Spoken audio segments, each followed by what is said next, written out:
Round 5 kicked off with Manly 30, putting a sword to Newcastle 6. Barney, you going to take us away with the stats? Yeah, just for anyone that has only started listening to us recently, I always do my stats as the home team first. So any of the numbers that you hear, the first team will be the home team, and the second set of stats will be the away team. So we had Knights 6, Manly 30, 1 try to 5, 1 out of 1 conversions, played 4 out of 5 for Manly, and 1 out of 1 penalty attempts for Manly. 69% completion, played 76%. 29 out of 42 sets, played 32 out of 42. 1 line break to 3, 16 tackle busts to 30, 8 offloads to 3, 2 forced dropouts from Manly, 0 40-20s, 334 tackles for the Knights, 290 for Manly. 2 ruck infringements to 5, 1 inside the 10 against Manly, 7 penalties conceded to 8, 13 errors to 11. Randall made 46 tackles, Croker made 49, Bradman Best with 135 running metres, Garrick with 154. Dane Gagai missed 4 tackles and made 12. Foran missed 3 and made 10. Saab made 2 and missed 3. Oh, sorry, made 3 and missed 2. Cool. I thought this game was... Well, I thought Newcastle were pretty poor at the back end. It was pretty close to the first 20 to 30 minutes. The difference was the Manly bench, which I believe you might have even forecast there, Barney Boy. They straightened Manly up. They were very direct. Dylan Walker was great. Carl Lawton was great, but not playing anything, not doing anything that rewrote the book. They just ran hard, and where the difference is they tied in the wet. And I think Eloise made a difference to their pack because his work in the middles helped out Alakatau, who's played these last 2 weeks, been really good. And as a result, they're a better football team than they were the first couple of weeks. They're hitting their strides. Newcastle, I think I said it in the message the other day, and we won't spend too much on it, but a thought I had is, like, Gagai's gone there, and he's been good for a few weeks, but how many players change a whole club's culture, and how many clubs change a player's culture? What's going to rub off more by the end of the year is a concern I start to have now. He got owned by Talakai last week. I think he was okay this week. Wouldn't be raving about him, but you can all touch on it as you get to your comments. But they were my main takeaways from the game. With the injuries involved now, I'm happy to peg Newcastle back to where they were last year, and that's how I'll treat them. What do you reckon, Ollie? Well, I reckon what sort of dog eyes over there. What sort of done Newcastle in for me is when they were down 10-6 and Ponga went over for the disallowed try, and that just seemed to change the whole complexion of the game. Newcastle looked like they were building a little bit of momentum sort of coming out off the second half, and we might have had a bit of a contact test on our hands, and when it looked like Ponga went over, I thought, well, Newcastle might go on with this with how it's looking, but when it got disallowed, it just seemed like they went, right, well, we've lost. Like, that's the impression I got. That one try got disallowed, and I guess, it comes back to the culture and it comes back to the mentalities. Obviously, the players wouldn't have been thinking that, but a decision like that would have hit them. It hit them so hard that Manly were able to go and score a few more tries and make it a blowout. So that was my big takeaway from the game, how Newcastle and certain clubs, it just seems to be their skin's not very thick. They're quite thin, and something like that, and it just literally changes the whole game for them. They don't sort of stay to that same level. And at the end, I wouldn't say that's what cost them the game, but that's definitely the decision that made Newcastle think they'd lost the game. So, fair call, Gumpy. Yeah, Manly ran harder and tackled harder. They wanted the game.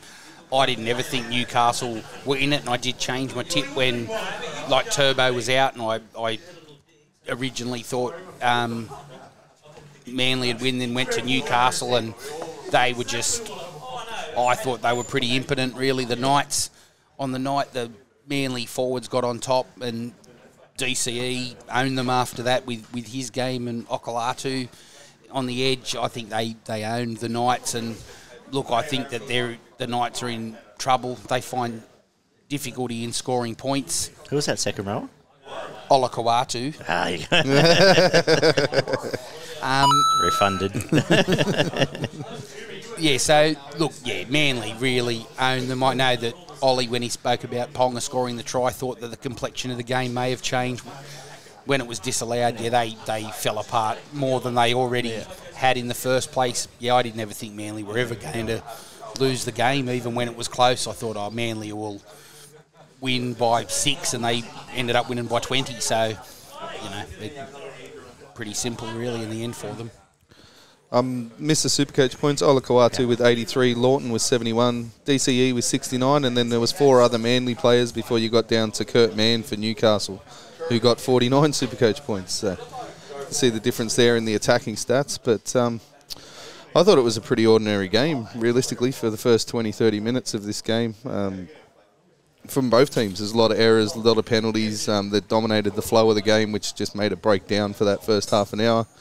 And neither team really settled down. Manly were the first ones to settle down, and they came off the back of a good kicking game and good field position, basically, and that's the way they got themselves into the game. Started to settle down and build pressure, and then started to score some points. There was a space of about probably 10 minutes before half-time and the first 15, 20 out of the second half where there was some really good footballs, some nice short passing, some nice footwork, and there was some a couple of nice tries. As you mentioned, there was that bomb try by Randall from off the kick of Ponga under the post there, where Newcastle did look like they were starting to sort of heat up and take a bit of an advantage, but their injuries absolutely cruelled them throughout the game.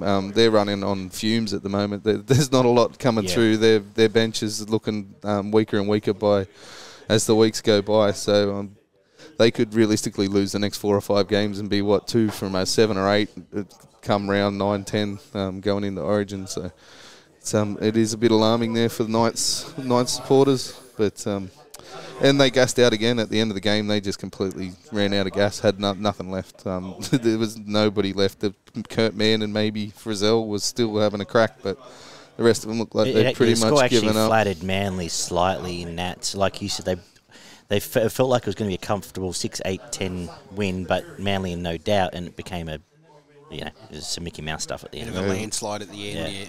Absolutely. I thought both the Saifidi boys were okay, and so was Frizzell.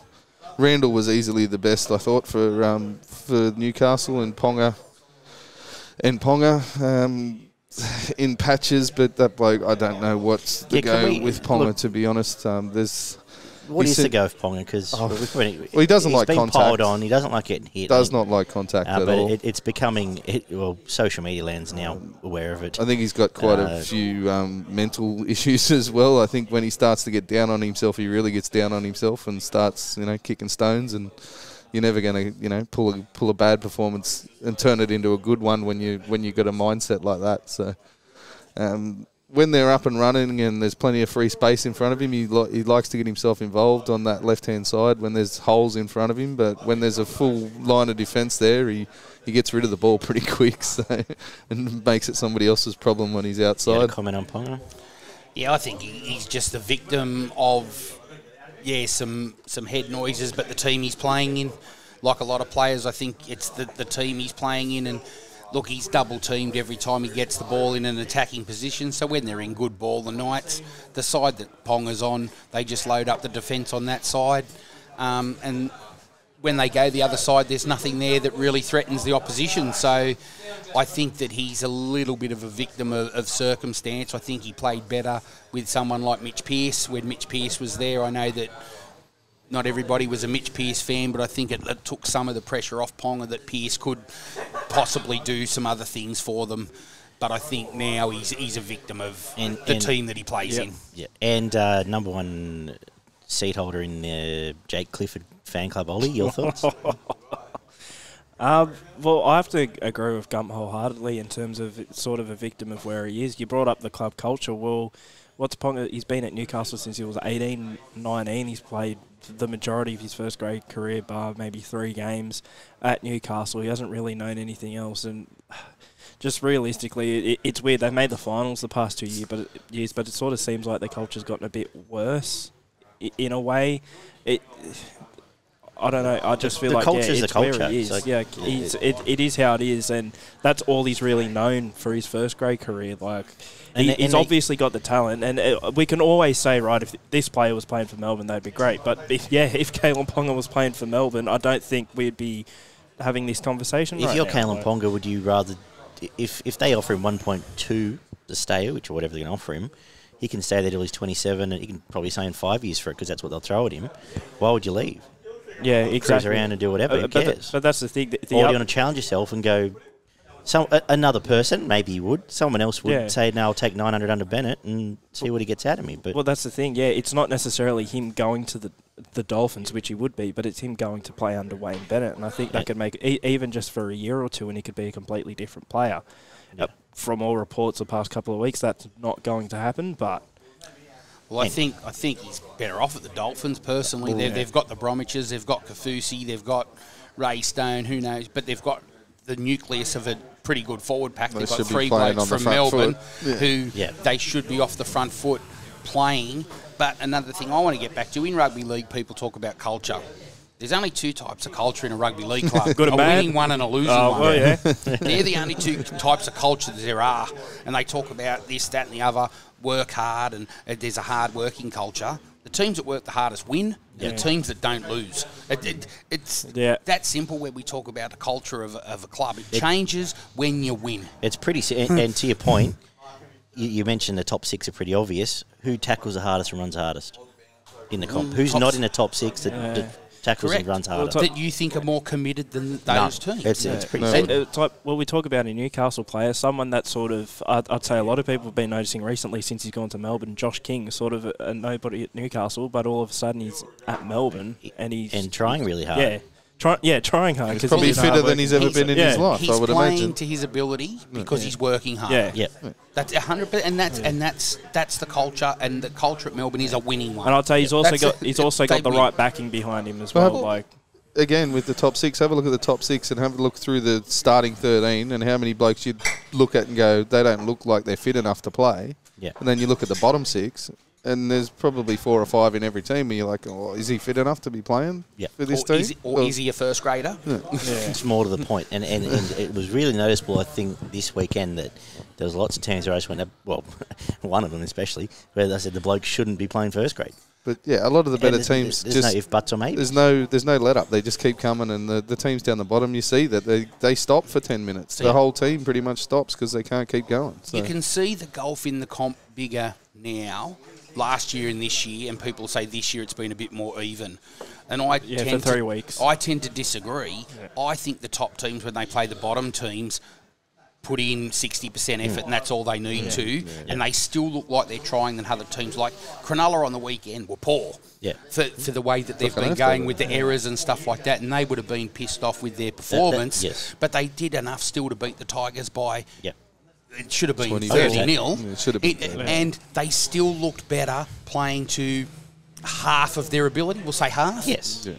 And so that's well, where it's you what I can was see say about Penrith. I know the line you love is the death by 1,000 cuts, but the other line I use is they earn the right in the first 20 to win the game and the rest of the day. Correct. And they go, right, when they would know 25 minutes in, this game's over. And it's whether they want to win by 40 or cruise around. And you know what? Yeah. You probably can't play, and that's what I said about Penrith at the start of the year. I didn't know whether they could play at that intensity every week, but they don't have to. No.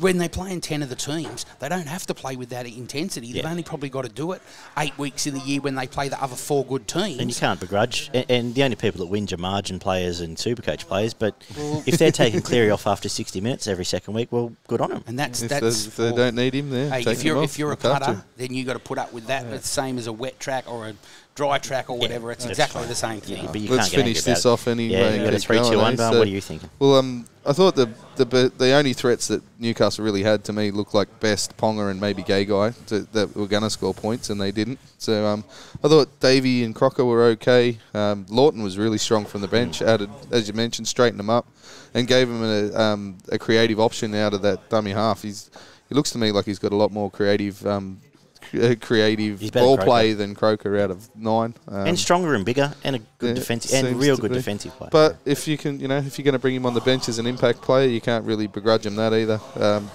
thought Olakawatu was the 3 points in this game, DCE with 2, and then I had either Lawton or Randall for the 1. I'm over Lawton. I would have had Walker in there probably ahead of, maybe even ahead of DCE, but